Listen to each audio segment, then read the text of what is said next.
Okay, good morning, friends. It is Tuesday, April 22nd, 2025. My name is Darren Gerdes. I'm just a professor trying to provide you with context in the war in Ukraine. 1,130 Russians off the battlefield day over day. And that's about where we were over the last few weeks or so. That brings us up to 1,246 average for April. The average for February was 1,247. March was a little bit higher, and it looks like it probably will tick up over time.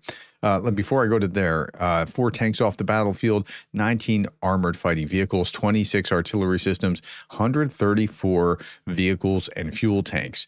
Now, I keep pointing you to this by Ragnar Gudmundsson.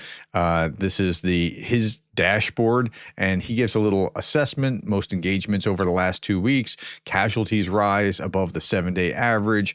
Drone losses above average, but land-based equipment losses below it, and increased strikes on both sides. The ratio improved slightly. So here we have the most recent day. It's 1,130. Most recent day versus 7-day average is up a little bit. 7-day average and the change in the and then we see this wild swing during the truce, just before and just after the truce, of land-based equipment being destroyed and troops and that sort of thing.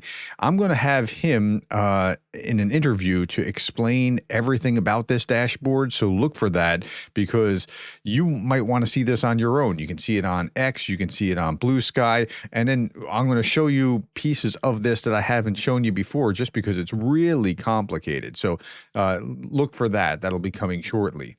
Russia launched 54 Shahed drones, of which 38 were shot down, another 16 lost in the location. But that doesn't tell the whole story, because there was bombs, there were drones, there was another wave of drones after this. So Russia attacks with 54 drones overnight. Ukraine's Air Force downed most of the drones in the morning. The Russians launched a new wave of drone attack after that. So yeah, it was bad. Heavy drone attack against Odessa, Ukraine. Ongoing first explosions are reported. At least 30 UAVs of the Shahed type are involved. Russia continues to aim its war squarely at Ukraine's civilian population with another overnight drone attack in the coastal city of Odessa. At least 20 explosions were recorded across the city as Russia targeted apartment buildings, educational institutions, shops, cars, purely civilian areas. Powerful explosions rocked Odessa. The city is under a massive attack by Russian drones. Last hour, Odessa under a massive drone attack. So it was bad. It was bad to the point where I can't show you a number of the pictures, and you'll see that here. It just YouTube censors would just get me for that. So there are fatalities and more than a dozen injured following Russian strike on Zaporizhzhia. Putin's forces dropped aerial bombs on the city. One bomb smashed into vital infrastructure, another into a busy civilian area. 69-year-old woman was killed as a result of the Russian attack in Zaporizhzhia. Russian attack in a hospital in Kherson. 4 people injured. Russia continues attacking civilians in Kherson every day. Kharkiv. At least 12 strikes by Russia hit 4 districts in the city. 3 people are reported injured so far. Again, there's burning over Kharkiv. It's like, yeah, this is what's happening. Okay, let's turn our attention to the battlefield. 49 attacks in the cross direction day over day. So this is back to normal from the Easter truce propaganda stunt that it was. Disastrous Russian attempts to mount armored assaults are being blamed on commanders relying too much on electronic warfare to defeat drones. Yeah, they're a little overconfident in what their electronic warfare is able to do, and so they're just not going to battle like they need to be going to battle. I mean, that's good. You want the Ukrainians to prevail, but that's what's happening to the Russians. Russian forces are recently advancing near Liman and Toretsk. Okay, this I thought was fascinating because wouldn't you have just expected this?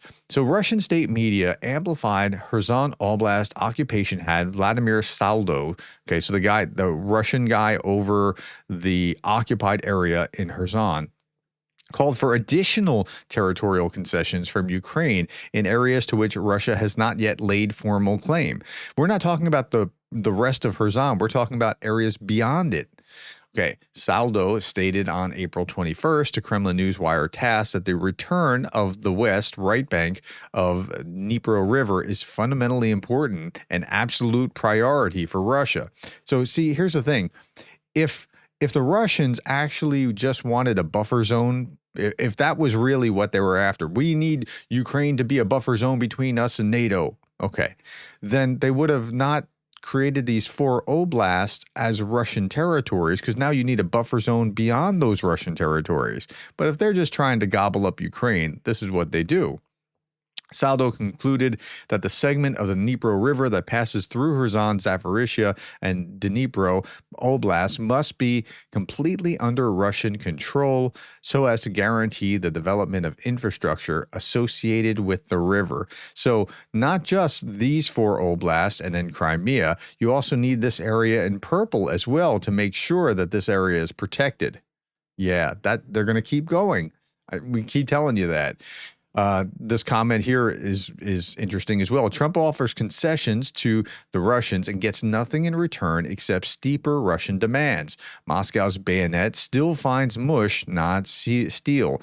Now, this is the ISW talking about this is the area that Russia defines as Novorossiya or New Russia.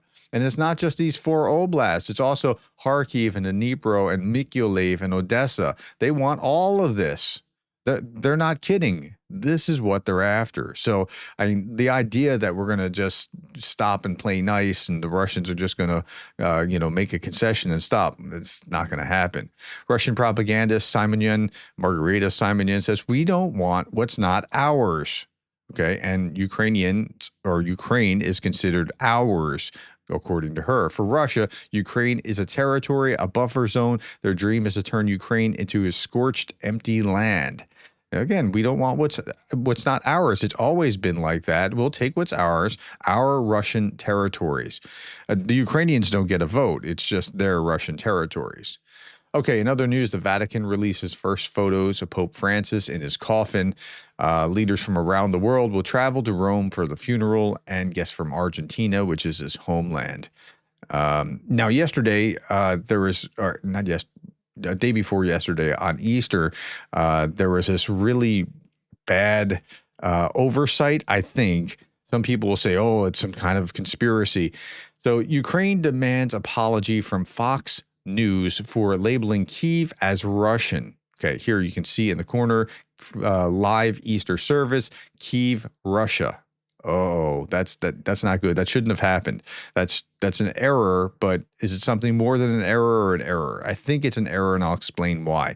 During the Orthodox Easter service broadcast on 20 April, Fox News incorrectly labeled Kyiv as a Russian city for 20 minutes before correcting the error. Okay, so is this conspiracy? Like, you know how those Fox News people are? Well, okay. Let's look at this. So look at the symbol down the corner. It's the Fox Live Now thing.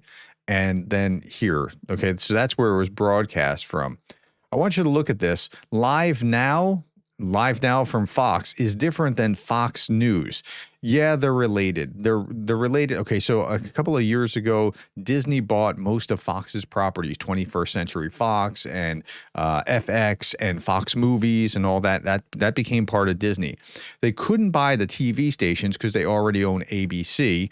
And so the TV stations and Fox News, which is its own entity, are under the same umbrella, but the TV stations from Fox New York and Fox Chicago and Fox Dallas and whatever are separate entities from Fox News itself. It's almost like the farm league for baseball, like the lower amateur, like AA, AAA, whatever leagues that feed into, but it's not.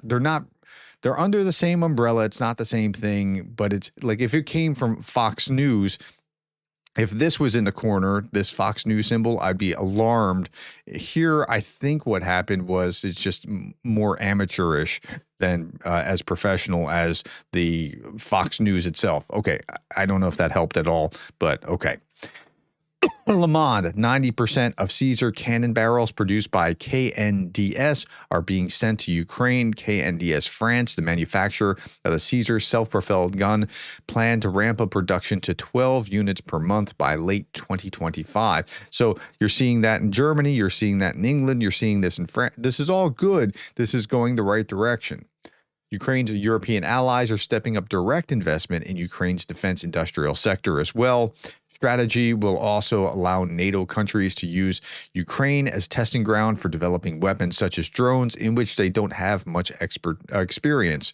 German Defense Minister Boris Pistorius said that the support of Ukraine in building up its own capabilities is a win-win situation. I think this is the wave of the future for Ukraine. I mean, if they can build up their own internal armaments production.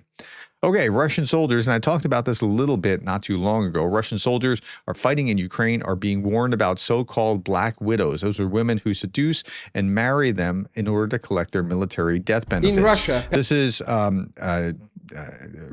Radio Free Europe, and they're reporting on this. Patriotic bloggers and the tabloid press are warning the country's soldiers about scams from so-called black widows, women who seduce and lure the men into marriage so they can collect their death benefits if they are killed fighting in Ukraine. These are women putting out for soldiers. That post from blogger Anastasia Kashivarova claims there are gangs of opportunistic women operating in Russia-occupied Ukraine who are allegedly seducing Russian soldiers for their money and military secrets. A sex agent will find out lots of things about her groom's unit and report it to the enemy. If a Russian soldier dies in combat, governmental compensations for the widow and family can be up to $60,000 plus a survivor's pension. If the soldier is seriously wounded, there's a disability payment of up to $36,000. It's not only bloggers who are moaning about black widows. Russian tabloids and talk shows have been full of these accounts. Okay, so we're just not making that up. There's something to that. Okay, Representative Brian Fitzpatrick, a Republican from Pennsylvania, just returned from Ukraine, where I met one-on-one with President Zelensky, stood shoulder to shoulder with Ukrainian special forces on the front lines. The destruction left by Putin's war machine is overwhelming, the most brutal war zone I've ever seen. This is freedom's front line. The outcome will shape the future of global democracy. America must demonstrate strength and resolve. Would that there were more American Republicans like Fitzpatrick. Okay, Aludinov, the commander of the Akhmat unit, has publicly challenged the 225th Assault Regiment of the Ukrainian Armed Forces to battle. Okay, so remember, Aludinov is a TikTok warrior from Chechnya. Aludinov is one who complained that Akhmat was unable to engage in combat in Kursk region because the armed forces in Ukraine had bypassed its positions. So I'm not sure who to root for here. I like Aludinov because he's colorful and he does all these TikTok videos and he doesn't actually fight. He shows up immediately after the fight and tries to claim credit. So, yeah, I just find him interesting.